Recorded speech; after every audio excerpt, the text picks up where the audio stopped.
I mean, this is a wild start to an NFL season. Now, Debo, what are the couple things maybe we didn't hit as much as we should there in the first 15? Oh, we covered a lot, but you know what? I would say with the champs. We start with the defending champs. Champs still the champs. I know a lot of people started to write them off early on, the offensive struggles, and then the Rams came out of the gate 26-7, I believe they were leading. And can we throw up that passing chart from Jalen Hurts? I haven't seen it much on the internet after week 3, but it's almost like, when he needs to, he can. He threw the ball down the field when he needed to. Second half, they came back 21-32, 226, 3 touchdowns, no interception. This is 17 games in a row now, including the playoffs, where he started and finished the games, and they have won. And it was a conversation between him and his offensive coordinator, a little spirited on the sideline. He spoke a little candidly about that after the game. We can get to that later, but a great job by the Eagles. Actually, you know what? Let's get to it now.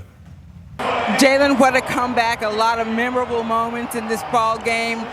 What are you going to take away from a victory like today?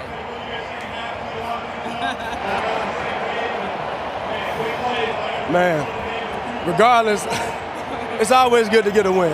It's always good to get a win. Okay. And if that doesn't show you what type of team we are, I don't know what does.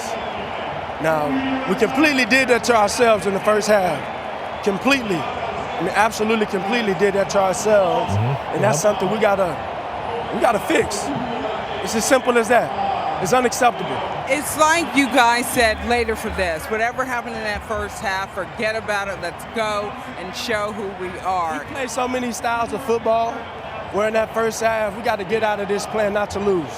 We got to come out aggressive and play our game. You saw our game in the second half. What about Big Boy with the block and chugging down the field? I knew he was going to block it. I just knew he was going to block it. Yeah, we cut it right there. That's just a great effort. So, yeah, him and the Patullo guy, the new OC. Okay, so everybody's calling for his job last week during Overreaction. Yep. Monday is the new offense coordinator. Yeah. Second half, that offense looked vastly different than the first half. There was one throw to A.J. Brown that kind of sprung everything down the right side as I was watching that. It felt as if, you remember A.Q. Shipley last year, he was like, I like the Eagles' offensive line. They got the best offensive line in football. Saquon Barkley's the best running back maybe in the history of football. I don't know if Jalen Hurts is the guy. And we attacked A.Q. immediately for that. It's like, what are you talking about? Like, this guy is the guy. But I think there was a lot of people that had that narrative. Felt like the offense coordinator for the Eagles maybe had that narrative for the first couple weeks. And then once he opened it up and allowed him to start throwing in the second half, guess who else that helped? Saquon Barkley. Yeah. That helped the run and everything as Saquon wasn't really working. It's like now hopefully Patullo and Jalen are kind of on the same page. I don't know if they were trying to roll it out, but it felt like he wasn't as confident in like, hey, we got a lot of money out there. We got a lot of money out there. We got a lot of money right here. We got a tight end with a lot of money. Lane Johnson getting hurt, not great. No. They're going to have to figure that out. Big piece missing. But it was nice to see him open it up again. Yeah, it was nice to see him doing it, turning it on when he needed to, just like he did in the Super Bowl. Need a good offensive line, need a good play caller. Let's go to the next overreaction here. Hashtag I don't want to overreact, but, says Lotto, I'm sick and tired of Paisano Patullo's conservative play calling. You can tell Sirianni tied him up at halftime in a cuck chair and said, let the big dogs eat. Jalen is keeping the main thing. Giants and Cowboys still suck ass. Go Birds. Now, is there anything else you think that he wanted to say that maybe didn't make the tweet, or why did you pick this one in particular? For me, at the start, it was the Alex Jones avatar with the Philly ball cap on top of his head. I laughed pretty good when I saw that, so I said, why not? But most of them still, no, it's the same deal with the Sirianni. Like, there were a couple different versions of this, but everyone still thinks this offensive coordinator sucks. I mean, after a day like yesterday when they're getting beat as bad as they are, and you chalk that up to a loss. Like, hey, there's no way we're going to win this game, and kind of everything we've talked about. Then finally he opens up the playbook, and Jalen Hurts looks amazing. He starts throwing the ball downfield. They're scoring touchdowns. They win that game, and still afterwards, all people care about is this offensive coordinator fucking sucks. First half, he was calling plays. Yeah. Second half, that was clearly somebody else. That's what they just said in this tweet, basically. Yeah, exactly. And to be clear, I don't like that it did appear as if he didn't trust Jalen, really. Yeah.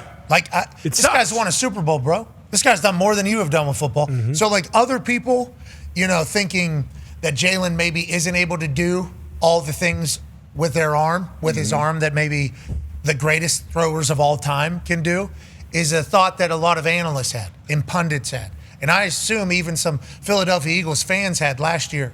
It's like the offensive coordinator can't be a guy that thinks that. Like the offensive coordinator has to be a guy that's like, believe in that. My guy can make every fucking throw, So it's like if the play calling was because it's like we got good offensive line, we got Saquon, we don't know if we got this. It's like, you fucking do know, dude. Dagger in the Super Bowl, biggest moment. He calls it, he drops it in a bucket. Other quarterbacks that can't do it, miss that throw. Yep. I like that they let Jalen eat a little bit. Yeah, we saw it in the Super Bowl. We saw it in the first Super Bowl when he was matched up against Mahomes, where he outplayed him and had pretty much an MVP that year. And even his last year in college when he was in Oklahoma, he threw the ball around the yard a ton. So you know he can throw the ball. Some of it's on Jalen as well, because he doesn't take those type of risks, just knowing his team, knowing his defense, knowing the run game. Saquon, absolutely killed the Rams last year in their matchups, went for big gains on the ground. So I understand it. Sometimes you just have to do it. So once you got behind 26-7 and you kind of let that thing fly, because you have big-time playmakers, one of the best wide receiver duos on the outside, and let them actually throw the ball down the field. I just love that he actually did it. And now we'll see if they continue to do it. But it's kind of been a cycle with Eagles coordinators. You had Shane Steichen. He goes off being head coach. Brian Johnson came in, he got fired pretty quickly. Kellen Moore, he came in, he was good, went on to become a head coach. So now we may be on that cycle with, Patullo. We'll see if he continues to stink or if he gets better.